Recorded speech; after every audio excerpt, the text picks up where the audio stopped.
방언과 예언. 오늘 영상은 예언에 대한 내용입니다. 특히 방언이 예언에 어떤 영향을 주는지 방언과 예언의 관계에 대해 함께 나누겠습니다. 말씀 요한계시록 19장 10절. 내가 그 발 앞에 엎드려 경배하려 하니 그가 나에게 말하기를 나는 너와 및 예수의 증언을 받은 내 형제들과 같이 된 종이니 삼가 그리하지 말고 오직 하나님께 경배하라.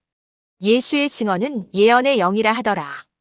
예언의 영은 단순히 미래를 말하는 능력을 넘어 예언의 근원이자 핵심이신 성령님을 의미합니다. 성경에서 성령님은 예언자들에게 영감을 주시고 하나님의 말씀을 전달하게 하시는 분으로 묘사됩니다. 따라서 예수님에 대한 증언, 예수님이 누구신지, 그분이 하신 일, 앞으로 하실 일은 바로 성령님으로부터 나오는 것입니다. 모든 참된 예언의 궁극적인 목적은 예수 그리스도를 증거하는 것입니다. 구약의 수많은 예언들은 예수님의 탄생, 삶, 죽음, 부활, 그리고 재림을 가리키고 있습니다. 이사야, 예레미야, 다니엘 등 모든 예언자들은 직간접적으로 메시아이신 예수님을 예언했습니다. 따라서 모든 예언의 궁극적인 목적지이자 완성은 예수님인 것입니다. 정리하면 구약에서의 예언은 오실 예수님을 통한 율법의 완성이며 신약의 예언은 오신 예수님의 예언 성취와 율법의 완성 그리고 인류를 심판하기 위해 다시 오실 예수님에 대한 예언입니다. 고린도전서 14장 3절. 그러나 예언하는 자는 사람에게 말하여 덕을 세우며 권면하며 위로하는 것이요라는 말씀을 중심으로 예언에 대해 나누고자 합니다. 이 영상에서는 예언의 은사가 사람에게 덕을 세우고 위로하며 권면하는 사역에 초점을 맞추어 설명하겠습니다. 예언에 관한 성경 구절이 많지만 특히 이 영상에서는 방언과 예언의 관계에 중점을 두어 제가 직접 경험하고 사역하며 겪었던 내용을 토대로 설명하고자 합니다. 먼저 예언에는 선견자와 선지자가 있습니다. 선지자는 히브리어로 나비이며 대언자 또는 대변자라는 뜻을 가지고 있습니다. 하나님의 뜻과 말씀을 사람들에게 전달하는 대변인으로서 대표적인 인물로는 이사야, 예레미야, 에스겔, 엘리야, 엘리사 등이 있습니다. 선견자는 히브리어로 로에 또는 호세이며 보는 자라는 의미를 가지고 있습니다. 즉 하나님의 계시를 보는 능력이 있는 사람을 일컫는 고대의 표현입니다. 환상과 계시를 통해 하나님의 뜻을 보는 사람으로 대표적인 인물로는 사무엘, 다윗 왕 등이 있습니다. 성경은 다윗을 여러 곳에서 선지자로 묘사하고 있습니다. 특히 그의 시편에는 메시아에 대한 예언적 내용이 많이 담겨 있어 그가 단순한 왕이 아니라 하나님의 계시를 받는 특별한 위치에 있었음을 보여줍니다. 이 영상은 개인적인 은사에 초점을 맞추기 때문에 선지자에 대한 설명은 간단히 하겠습니다. 예언에는 두 가지 방법이 있습니다. 사람에 따라 선견자적인 예언을 하는 사람이 있고 선지자적인 예언을 하는 분들이 있습니다. 예언을 할 때 주님께서 이러한 감동을 주십니다라고 말하는 분은 선지자적인 예언을 하시는 분입니다. 반면 이렇게 보여주십니다.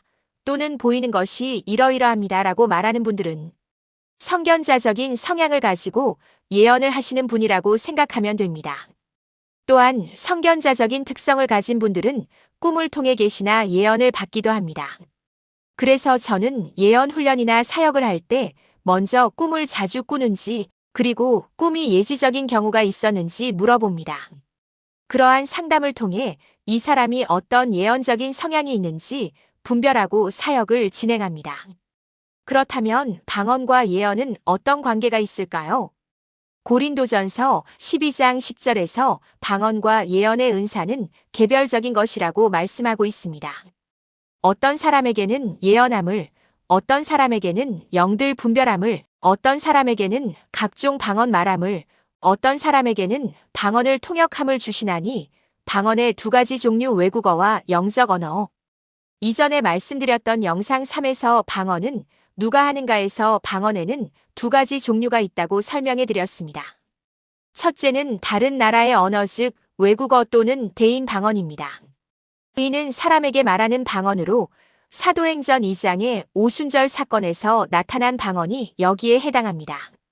둘째는 영적인 언어, 즉 대신 방언입니다. 이는 하나님께 말하는 방언으로 고린도전서 14장 2절에서 방언을 말하는 자는 사람에게 하지 아니하고 하나님께 하나니 이는 아무도 알아듣는 자가 없고 영으로 비밀을 말함이라라는 구절처럼 개인의 영적 성장을 위해 하나님께 직접 기도하는 경우입니다. 고린도전서 12장 10절의 각종 방언과 방언 통역. 고린도전서 12장 10절에서 말하는 어떤 사람에게는 각종 방언 말함을 일하는 은사는 오순절에 받은 다른 나라 언어에 대한 은사입니다. 다른 나라 언어는 통변의 은사가 필요 없습니다. 실제로 배우지 않은 여러 나라의 언어를 받아 간증하는 목사님도 계시고 선교 현장의 선교사님들이 이러한 은사를 받으시는 경우가 있습니다. 이 방언은 외국어를 받을 수 있는 은사이므로 통역의 은사를 구하거나 받을 필요가 없습니다. 반면 고린도전서 12장 10절에 어떤 사람에게는 방언들 통역함을 주시나니라는 은사는 영적인 방언, 즉 대신 방언을 받은 사람이 구해야 하는 은사입니다. 영적 방언은 개인마다 다르지만 방언 통역의 은사를 받은 사람은 방언의 종류에 상관없이 모두 통역이 가능합니다. 이 구절이 방언들이라고 복수형을 사용한 것은 바로 이 때문입니다. 이는 영적 방언의 통역이 가능함을 말씀하고 있는 것입니다. 이제 고린도전서 12장 10절의 방언의 은사가 서로 다르다는 것을 이해하셨을 것입니다. 성령의 은사와 영적 방언. 고린도전서 12장 11절 이 모든 일은 같은 한 성령이 행하사 그의 뜻대로 각 사람에게 나누어 주시는 것이니라라는 구절도 같은 맥락으로 이해할 수 있습니다. 영적인 방언은 성령님의 뜻대로 각 사람에게 나누어 주시는 은사에 해당하지 않습니다. 왜냐하면 영적 방언은 하나님을 향하여 하는 방언이며 이전에 영상 3에서 방언은 누가 하는가에서 말씀드렸듯이 하나님의 자녀라면 누구나 받을 수 있는 것이기 때문입니다. 영적 방언은 은사로서 구하는 것이 아니라 하나님의 자녀라면 누구나 받을 수 있는 것이기에 영적 방언에 대한 통변의 은사를 구해야 합니다. 그래서 영적 방언을 모든 은사의 출발점이라고 말씀드리는 것입니다.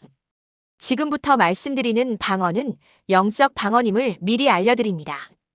예언에 대한 내용이 길어져서 다음 영상에서 이어서 나누겠습니다. 6-2에서 방언과 예언 이어서 올리도록 하겠습니다.